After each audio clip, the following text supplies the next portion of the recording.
नमस्कार, मैं आपके साथ अंजलि चौहान। आप देख रहे हैं जनसित न्यूज का खास प्रोग्राम एनएनए यानी नेशनल न्यूज एनालिसिस। यहाँ हम उन देश विदेश की बड़ी और छोटी खबरों की बात करेंगे जो देखेंगे आज पूरा दिन जो सुर्खियों में रही हैं। तो चलिए शुरुआत करते हैं आज की बड़ी खबर से।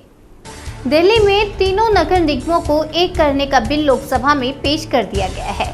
केंद्रीय गृह राज्य मंत्री नित्यानंद राय ने लोकसभा में इस बिल को पेश किया, जबकि बिल पेश किए जाने को लेकर कांग्रेस, आरएसपी और बीएसपी ने विरोध किया और इसे गलत बताया। जो बिल केंद्र सरकार की तरफ से पेश किया गया है उसमें दिल्ली नगर निगम में सीटों की अधिकतम सीमा 250 रखी गई है, जबकि फिलहाल तीनों निगमों को मिलाकर 272 सीटें हैं। जब तक चुनाव नहीं होते तब तक नगर निगमों पर निगरानी के लिए केंद्र सरकार एक स्पेशल अफसर नियुक्त करेगी। वहीं सीटों के निर्धारण के लिए परिसीमन किया जाएगा। बता दें कि इससे पहले दिल्ली एमसीडी चुनावों का ऐलान किया जाना था, लेकिन अचानक बताया गया कि केंद्र सरकार इसे लेकर बिल पेश करने जा रही है, इसलिए चुनाव तारीखों का ऐलान टाल दिया गया। इसका सबसे ज्यादा विरोध दिल्ली की सत्ता में काबिज आम आदमी पार्टी की तरफ से हुआ। पार्टी की तरफ से आरोप लगाया गया कि एमसीडी चुनाव में बीजेपी की हार हो रही है, इसलिए चुनाव की तारीखों का ऐलान रोक दिया गया है। अब लोकसभा में बिल पेश किए जाने के बाद सरकार इसे संसद के दोनों सदनों में पास करवाना चाहेगी, जिसके बाद दिल्ली में कई साल पहले की तरह सिर्फ एक ही निगम होगा।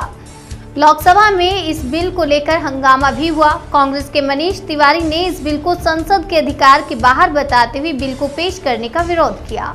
उनके अलावा आरएसपी के एनके प्रेमचंद्रन, कांग्रेस के गौरव गोगोई और बीएसपी के रितेश पांडे ने बिल का विरोध किया है। बता दें कि 2011 में दिल्ली में 3 नगर निगमों का गठन किया गया, तब से 2022 तक तीनों की सत्ता पर भाजपा का कब्जा है। वहीं इससे पहले 2007 से 2012 तक भी नगर निगम में भाजपा सत्ता में थी, लेकिन अब तीनों निगमों को एक करने को दिल्ली की सत्ता पर काबिज आम आदमी पार्टी ने नगर निकाय चुनाव में देरी करने का तरीका बताया, लेकिन साथ ही कहा कि नगर निगमों के विलय से चुनाव में उस पर कोई प्रभाव नहीं पड़ेगा। आपने दावा किया कि दिल्ली की जनता ने शहरी निकाय से भाजपा को बाहर करने का मन बना लिया है। भारतीय जनता पार्टी की दिल्ली इकाई के नेताओं का मानना है कि इस विलय से पार्टी को अपनी छवि बदलने और सत्ता विरोधी लहर से निपटने में मदद मिलेगी। केंद्र सरकार के सूत्रों का कहना है कि एकीकृत नगर निगम पूरी तरह से संपन्न निकाय होगा और इसमें वित्तीय संसाधनों का समय विभाजन होगा, जिससे 3 नगर निगमों के कामकाज को लेकर व्यय की देनदारियां कम होंगी तथा राष्ट्रीय राजधानी क्षेत्र में नगर निकाय की सेवाएं बेहतर होंगी। योगी आदित्यनाथ ने लगातार दूसरी बार उत्तर प्रदेश के मुख्यमंत्री पद की शपथ ग्रहण की है। राज्यपाल आनंदीबेन पटेल ने उन्हें लखनऊ के अटल बिहारी वाजपेयी इकाना क्रिकेट स्टेडियम में मुख्यमंत्री पद की शपथ दिलाई है। गौरतलब है कि 37 साल के बाद उत्तर प्रदेश में कोई मुख्यमंत्री रिपीट हुआ है। चलिए दिखाते हैं आपको तस्वीरें। मैं आदित्यनाथ योगी ईश्वर की शपथ लेता हूं कि मैं विधि द्वारा स्थापित भारत के संविधान के प्रति सच्ची श्रद्धा और निष्ठा रखूंगा। मैं भारत की प्रभुता और अखंडता अक्षुण्ण रखूंगा। मैं उत्तर प्रदेश राज्य के मुख्यमंत्री के रूप में अपने कर्तव्यों का श्रद्धापूर्वक और शुद्ध अंतःकरण से निर्वहन करूंगा तथा मैं भय या पक्षपात, अनुराग या द्वेष के बिना सभी प्रकार के लोगों के प्रति संविधान और विधि के अनुसार न्याय करूंगा। मैं आदित्यनाथ योगी ईश्वर की शपथ लेता हूं कि जो विषय उत्तर प्रदेश राज्य के मुख्यमंत्री के रूप में मेरे विचार के लिए लाया जाएगा अथवा मुझे ज्ञात होगा, उसे किसी व्यक्ति या व्यक्तियों को तब के सिवाय जबकि ऐसे मुख्यमंत्री के रूप में अपने कर्तव्यों के सम्यक निर्वहन के लिए ऐसा करना अपेक्षित हो, मैं प्रत्यक्ष अथवा प्रत्यक्ष रूप से संसूचित या प्रकट नहीं करूंगा।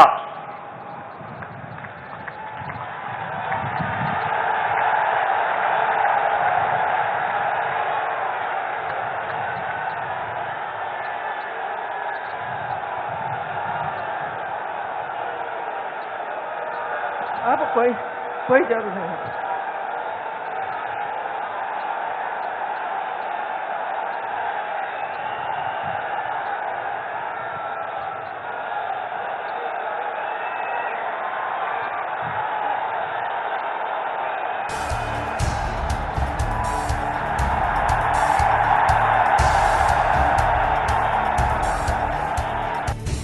दिल्ली के बाहरी जिले के मंगोलपुरी इलाके में शुक्रवार सुबह उस समय सनसनी फैल गई जब सुबह पुलिस को सड़क किनारे एक सूटकेस में शव पड़े होने की सूचना मिली। पुलिस के मुताबिक वाई ब्लॉक मजार के पास सिविल डिफेंस के जोनल ऑफिस के बाहर शव मिलने की जानकारी मिली तो पुलिस मौके पर पहुंची। सड़क किनारे मैरून रंग का एक सूटकेस पड़ा हुआ था जिसमें एक पैर बाहर निकला हुआ था। मौके पर पहुंची क्राइम टीम ने सूटकेस से फिंगरप्रिंट और अन्य साक्ष्य इकट्ठा किए। पुलिस ने जब सूटकेस को खोला तो उसमें एक युवक का शव मिला जिसके गले पर किसी धारदार हथियार से वार किया गया था।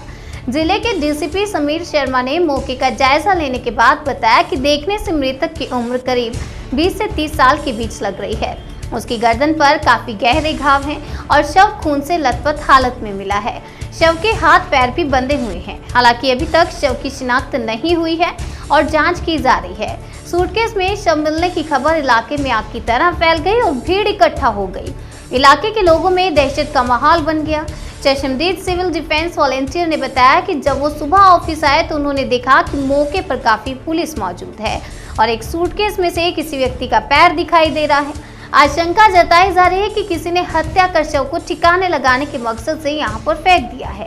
बहरहाल पुलिस ने शव को कब्जे में लेकर पोस्टमार्टम के लिए संजय गांधी अस्पताल की मॉर्चरी में सुरक्षित रखवा दिया है। वारदात को अंजाम देने वाले आरोपियों की पहचान के लिए पुलिस आसपास लगे सीसीटीवी के फुटेज खंगाल रही है।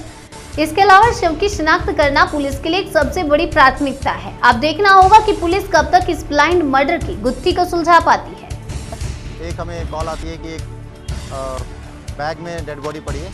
मौके पे हम पहुंचते हैं, यहाँ पे देखते हैं अभी ये डेड बॉडी है बैग में, गला थोड़ा काटा हुआ है और इसमें अभी हम आगे तफ्तीश कर रहे हैं, ढूंढ रहे हैं कि कौन है, इसकी पहचान ढूंढ रहे हैं पहले।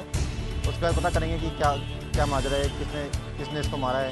पूरा सब मेल बॉडी है, उम्र अब लगभग 18 से 30 साल तक लगती है और इसको भी शिनाख्त में पहले हमारा काम है इसकी आइडेंटिफाई करना, वो कर लेंगे, उसके बाद थोड़ा सॉल्व हो जाएगा। बाकी पोस्टमार्टम में डिटेल आ जाएगी क्या इसमें और इंजरीज हैं क्या है, उसको हम पूरा कर रहे हैं। दिल्ली विधानसभा सत्र के दौरान मुख्यमंत्री अरविंद केजरीवाल ने द कश्मीर फाइल्स फिल्म के बहाने भारतीय जनता पार्टी का जमकर मजाक उड़ाया। केजरीवाल के भाषण के दौरान विधानसभा के अंदर खूब ठहाके लगे। इस दौरान बीजेपी के विधायक भी हंसते हुए नजर आए। ऐसा क्या कुछ कह दिया आखिरकार केजरीवाल ने, चलिए सुनते हैं। आज सारे देश की सारी भारतीय जनता पार्टी एक पिक्चर के पोस्टर लगा रही है गली गली में जाकर। पूरी सारी भारतीय जनता पार्टी देश में एक पिक्चर के पोस्टर लगा रही है। इसलिए राजनीति करने आए थे पिक्चरों के पोस्टर। अपने बच्चों को क्या जवाब दोगे? घर जाके बच्चे पूछेंगे पापा क्या काम करते हो? पिक्चरों के पोस्टर लगाता हूं।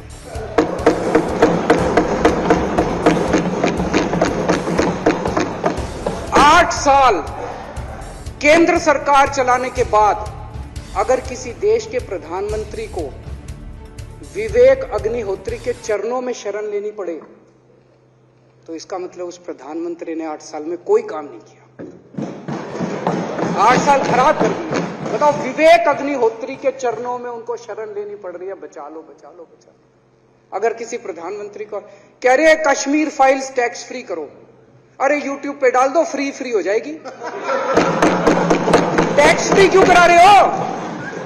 इतना ही तुमको शौक है, विवेक अग्निहोत्री को बोलो यूट्यूब पे डाल देगा, सारी पिक्चर फ्री है, सारे जने देख लेंगे एक ही दिन के अंदर। टैक्स फ्री की क्या जरूरत है? यूट्यूब पे क्यों नहीं डाल? कल एक मैंने अखबार में पढ़ा, हरियाणा के अंदर एक भारतीय जनता पार्टी का ही एक एमएलए था, उसने कहा आज मैं पार्क के अंदर इसकी फ्री स्क्रीनिंग करूंगा। तुरंत विवेक अग्निहोत्री का ट्वीट आया खट्टर साहब के, खट्टर साहब देखो ये फ्री में कर रहा है, इसको बोलो टिकट लेके करेगा। भाई साहब, कश्मीरी पंडितों के नाम पे कुछ लोग करोड़ों करोड़ों रुपए कमा रहे हैं और तुम लोगों को पोस्टर लगाने का काम दे दिया। आंखें खोलो, क्या कर रहे हो तुम लोग? वो करोड़ों कमा गया, कश्मीरी पंडितों के नाम पे करोड़ों कमा गया और तुम लोग पोस्टर लगाते रह गए। क्या हाल बना दिया तुम लोगों का यार। आंखें खोलो तुम लोग। भेड़ बकरियों की तरह हाँक रखा है पूरे बीजेपी वालों को, भेड़ बकरियों की तरह हाँक रहे हैं। एक दिन बोले 3 का कृषि कानून लेके आए हैं, बहुत शानदार है, और फिर नीचे मैसेज आया, भाई सारे जने तारीफ करो मोदी जी की। सारे बोले वाह मोदी जी वाह, क्या मास्टर स्ट्रोक है।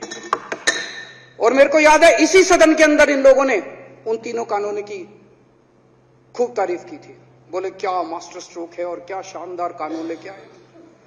1 साल के बाद फिर आया, भाई 3 कानून वापस ले लिए, बोलो फिर तारीफ करो मोदी जी की, भाई कानून बेकार थे मोदी जी। क्या इसी सदन के अंदर इन लोगों ने इतनी बेशर्मी, दिमाग पे ताला लगा रखा, इन्होंने कहा वाह मोदी जी वाह, क्या 3 कानून खराब थे आपने वापस ले लिया, देश को बचा लिया। क्या मास्टर स्ट्रोक, ये क्या हाल बना दिया आप लोगों का यार। फिर थोड़े दिन बाद बोले भाई दारू की दुकानों के खिलाफ करो, फिर सारे जने दारू की दुकान बंद करो, अब दारू ठीक हो गई दिल्ली में? आजकल तो शोर नहीं करते तुम लोग। अब कश्मीर फाइल आ गई, पहले कृषि कानून, रोज काम दे रखा है तुमको, कुछ ना कुछ ऊपर से आ जाता है, काम दे रखा है। अब दारू की दुकानें। मेरा एक ही निवेदन है मेरे बीजेपी के साथियों से, आप तो अपने ही हो, आप तो सब मेरे छोटे भाई, बड़े भाई, बिदुरी साहब तो बड़े भाई है मेरे, आप तो सारे अपने हो यार। थोड़ा सा देश के बारे में सोचो यार, थोड़ा देश के बारे में सोचो। हिटलर भी जो था वो कम से कम अपने चमचों को नौकरी देता था, रोजगार देता था। इतिहास उठा के पढ़ो, उसने रोजगार तो दिया था। इन्होंने क्या दिया आपको? आपके बच्चों को नौकरी दी? आपके घर में कोई खाने पीने का इंतजाम करा? आपकी बिजली का इंतजाम करा? केजरीवाल काम आता है आपके भी घर की बिजली फ्री कर रखी है। दिल्ली के 12 लाख बच्चों को नौकरी दी है मैंने, स्कूल ठीक कर दिए, अस्पताल ठीक कर दिए। आपके घर में कोई बीमार हो, केजरीवाल दवाई पहुंचाता, मोदी दवाई नहीं पहुंचाता। केजरीवाल काम आया। मैं बीजेपी के सारे कार्यकर्ताओं से कहना चाहता हूं, थोड़ा सा दिमाग खोलो। बीजेपी के सारे सपोर्टर्स को कहना चाहता हूं, थोड़ा सा दिमाग खोलो। ये भेड़ चाल बंद करो, भेड़ बकरियों की तरह हाँक रहे हैं ये आपको, ये सब बंद करो। दिमाग खोल के सारे जने बीजेपी छोड़ के आम आदमी पार्टी में आ जाओ।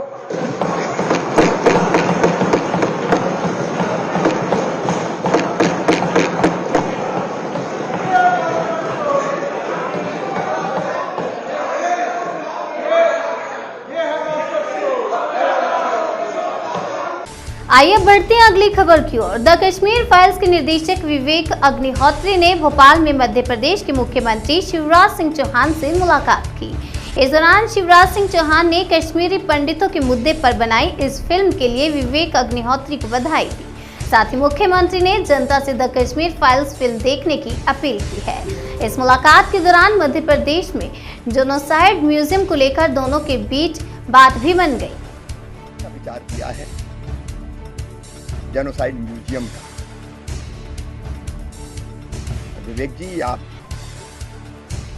जेनोसाइड म्यूजियम की योजना बनाइए। जमीन सहित राज्य सरकार हर तरह का सहयोग आपको करेगी। मैं आपकी भावनाओं का आदर करता हूं। तो लोग जाने और जानने के बाद जो आपने बात कही, क्या मानवीयता की बात करेंगे? निकले वहां से तो ये देखते हुए एक बेहतर इंसान बन के निकले, हिंसा और घृणा के लिए नहीं बल्कि प्रेम का नया संसार रचने के लिए। निश्चित तौर पर मध्य प्रदेश सरकार आपके साथ है, मैं आपके साथ हूँ, मामा साथ है। आज मैं बड़ा खुश हूँ। मैं भोपाल का ही हूँ, मेरी पत्नी जो है पल्लवी जी वो इंदौर की हैं। माननीय शिवराज सिंह जी ने जो इस फिल्म को जो टैक्स फ्री किया और उसको जो समर्थन दिया सारे विधायकों को दिया है, उसके लिए आपका बहुत बहुत धन्यवाद करता हूं। जब हर रोज एक वृक्ष लगाते हैं, ऐसा मैंने विश्व में कोई व्यक्ति नहीं देखा आज तक जो हर रोज एक वृक्ष लगाए। और आज जब ये वृक्ष लगाने की बात हुई, मैंने निवेदन किया कि 2 पौधों का नाम जो हमने लगाया, एक का नाम शिव रखा जाए और एक का शारदा। बिना कुछ पूछे, बिना कोई सजेशन दिया, शिवराज सिंह जी जो आपने माना उसके लिए बहुत बहुत सारे विश्व के लोगों से के तरफ से मैं आपसे धन्यवाद करता हूं। पर आज सब लोग यहाँ मैं आपसे एक विनम्र निवेदन भी करना चाहता हूं। भारत मानवता का प्रतीक रहा है। हम विश्व गुरु अगर बनेंगे तो अपनी मानवता की पहचान से ही बनेंगे। मैं चाहता हूं मध्य प्रदेश जो सबसे शांति प्रिय भूमि है, यहाँ पे अगर आप एक जेनोसाइड म्यूजियम बनाने की हमको इजाजत दें तो ये एक ऐसी पहल होगी कि पूरे विश्व में ये एक मानवता का प्रतीक बनेगा कि जब अमानवता होती है तो क्या होता है। जब लोगों को ये पता चलेगा, मैं चाहता हूं जहां से घुसें और निकलें तो एक अच्छे मानव बनके। अगर आपका आशीर्वाद हो, आप इसका करें तो करोड़ों करोड़ों बुजुर्गों जिनने खून बहाया है, जिनने अपनी जानें भारत की सभ्यता को जिंदा रखने में दी हैं, उसका आशीर्वाद आप हम सबको मिलेगा। और ये काम सिर्फ आप ही कर सकते हैं माननीय मुख्यमंत्री जी, और कोई नहीं कर सकता। पंजाब में नवनिर्वाचित मुख्यमंत्री भगवंत मान लगातार बड़े फैसले ले रहे हैं। इस सिलसिले में उन्होंने एक और बड़ा कदम उठा लिया है। मुख्यमंत्री मान ने ऐलान किया है कि पंजाब में विधायकों के पेंशन फॉर्मूले में बदलाव किया जाएगा। अब विधायकों को एक ही पेंशन मिलेगी। उन्होंने कहा कि पंजाब के विधायकों, पूर्व विधायकों को केवल एक कार्यकाल के लिए पेंशन मिलेगी, चाहे वे कितनी भी बार जीते। भगवंत मान ने यह भी घोषणा की है कि विधायकों के परिवारों को दिए जाने वाले भत्तों में भी कटौती होगी। और क्या कुछ कहा, चलिए सुनते हैं। मुद्दा है साडे नौजवान मुंडे कुड़ियां डिग्रियां लैके घर वापस मुड़ गए, जो उन्हें डिग्रियां नूं लैके वो नौकरी मंगण जाते हैं तो लाठी चार्ज होंदा है, पानी दी बाछड़ां पग्गां ढहंदियां ने, चुन्नियां लैंदियां ने, नौकरियां नहीं मिलदियां। असीं इस मामले 'च बहुत बड़े कदम चक रहे हैं। पर जो अज मैं तुहाडे नाल गल करनी है वो एक होर विषय ते है। साडे राजनीतिक लोग जिहड़े MLA वो हत्थ बन के लोगों तो वोटां मंगते हैं कि सेवा का मौका दिओ जी। कई तो राज नहीं सेवा कह के भी जिहड़े ने वोटां मंगते हैं। तो हैरानी होगी तुहानूं कि बहुत सारे MLA जिहड़े कोई 3 बार जितया होया हार गया, कोई 4 बार जितया होया टिकट नहीं मिली, 5 बार जितया होया, 6 बार जितया होया, नहीं आए विधान सभा 'च, उन्होंने ਲੱਖਾਂ रुपये पेंशन मिलती है पर मंथ महीने की। किसी को 3.5 ਲੱਖ, किसी को 4.5 ਲੱਖ भी है, किसी को 5.25 ਲੱਖ भी है पेंशन। तो खजाने ते करोड़ों रुपया का बोझ पैंदा है। कई MPs भी इहो जिहे ने जिहड़े MP की भी पेंशन लै रहे हैं, तो इत्थे पहलां MLA रहे सी, उहदी पेंशन भी लै रहे हैं। सो अज एक बहुत बड़ा फैसला पंजाब सरकार वालों मैं करन जा रहा कि MLA भावें 2 बार जिते, 5 बार जिते, 7 बार जिते, पर उन्होंने पेंशन सिर्फ 1 टर्म की मिलूगी। सिर्फ 1 टर्म की पेंशन उन्होंने मिलूगी, जित भावें वो जिन्नी बारी मर्जी जाए। तो नाल करोड़ों रुपया जिहड़ा ਇਹਦੇ ਪੈਨਸ਼ਨਾਂ ਘਟਾਉਣ ਨਾਲ ਬਚੂਗਾ, ਉਹਨੂੰ ਲੋਕਾਂ ਦੀ ਭਲਾਈ ਤੇ ਖਰਚ ਕੀਤਾ ਜਾਊਗਾ। ਕਿਉਂਕਿ ਸੇਵਾ ਕਰਨ ਦੀ ਇੰਨੀ ਪੈਨਸ਼ਨ ਕਿਸੇ ਵੀ ਪੱਖੋਂ ਜਾਇਜ਼ ਨਹੀਂ ਹੈਗੀ। ਤੇ ਇਸੇ ਤਰ੍ਹਾਂ ਉਹਨਾਂ ਦੀਆਂ ਫੈਮਿਲੀ ਪੈਨਸ਼ਨਸ ਨੇ, ਉਹ ਵੀ ਬਹੁਤ ਜ਼ਿਆਦਾ ਨੇ, ਉਹਨਾਂ ਦੇ ਵਿੱਚ ਵੀ ਕਟੌਤੀ ਕੀਤੀ ਜਾ ਰਹੀ ਹੈ। ਤੇ ਅਫਸਰਾਂ ਨੂੰ ਮੈਂ ਲੋੜੀਂਦੇ ਹੁਕਮ ਜਿਹੜੇ ਨੇ, ਨਿਰਦੇਸ਼ ਜਿਹੜੇ ਨੇ ਦੇ ਦਿੱਤੇ ਨੇ। ਮੈਂ ਇੱਕ ਵਾਰੀ ਫੇਰ ਦੱਸ ਦੇਣਾ ਚਾਹੁੰਦਾ, ਪੰਜਾਬ ਦੇ ਵਿੱਚ ਜਿਹੜੇ MLA ਨੇ, ex MLA, ਭਾਵੇਂ ਉਹ 2 ਵਾਰ ਜਿੱਤੇ ਨੇ, 5 ਵਾਰ ਜਿੱਤੇ ਨੇ, 10 ਵਾਰ ਜਿੱਤੇ ਨੇ, ਉਹਨਾਂ ਨੂੰ ਸਿਰਫ 1 ਟਰਮ ਦੀ ਪੈਨਸ਼ਨ ਹੀ ਮਿਲੂਗੀ। ਤੇ ਉਹਨਾਂ ਦੇ ਫੈਮਿਲੀ ਭੱਤੇ ਜਿਹੜੇ ਨੇ ਮੁਫਤ 'ਚ ਮਿਲਦੇ ਨੇ, ਉਹਨਾਂ ਦੇ ਵਿੱਚ ਵੀ ਕਟੌਤੀ ਕੀਤੀ ਜਾਊਗੀ। ਆਉਣ ਵਾਲੇ ਦਿਨਾਂ ਦੇ ਵਿੱਚ ਤੁਹਾਨੂੰ ਇਹਦੀ ਸਾਰੀ ਡਿਟੇਲ ਮਿਲ ਜੂਗੀ, ਤਾਂ ਕਿ ਪੰਜਾਬ ਦੇ ਖਜ਼ਾਨੇ ਨੂੰ ਬਚਾਇਆ ਜਾਵੇ ਤੇ ਉਹ ਖਜ਼ਾਨੇ ਦਾ ਇੱਕ ਪੈਸਾ ਜਿਹੜਾ ਲੋਕ भलाई ਤੇ खर्च किया जाए। इनकलाब जिंदाबाद। नेशनल न्यूज एनालिसिस में फिलहाल इतने ही। तब तक के लिए बने रहिए हमारे साथ और देखते रहिए जन सेतु जन से सरोकार।